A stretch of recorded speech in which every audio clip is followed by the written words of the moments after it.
অন্তর্বর্তীকালীন সরকার যে এত সাফল করলো সচিবালয়ে, বিচার বিভাগে, বিভিন্ন জায়গায় পুলিশের মধ্যে, তারপরেও আপনি আপনাদের এই দেখেন আশঙ্কাটা কেন দীর্ঘ থাকছে? 17 বছরের ঝঞ্ঝাট কিন্তু আপনি কয়েক মাসে তো চেঞ্জ করতে পারবেন না। হ্যাঁ, তো তার জন্য এখন কি যে একটা অন্তর্বর্তীকালীন সরকার, এই সরকারের আছে, এটা জনগণ তাদেরকে এবং রাজনৈতিক দল বিশ্বাস করছে, এবং দ্রুত নির্বাচন এই কারণে প্রয়োজন কারণ একটি নির্বাচিত সরকার তার কমিটমেন্ট বলেন, সেটা তো জনগণের প্রতিনিধি সরকার হবে, তাই না? এটা তো হাসিনা আমি দামি স্বামী নির্বাচিত সরকার না, তাই না?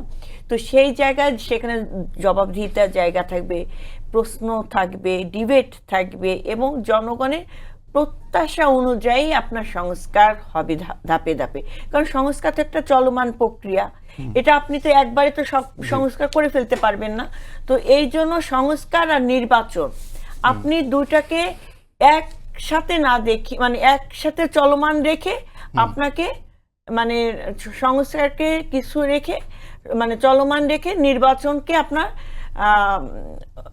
ফাইনাল লক্ষ্য হিসেবে আপনাকে নির্বাচিত করতে হবে। এই কারণে, কারণ জনগণ তার ভোটের অধিকার ফিরে পেয়ে, জনগণ তার রাষ্ট্রের মালিকানা ফিরে পেতে চায়, জনগণ তার ভোটের মাধ্যমে জনগণের সরকার প্রতিষ্ঠা করতে চায়।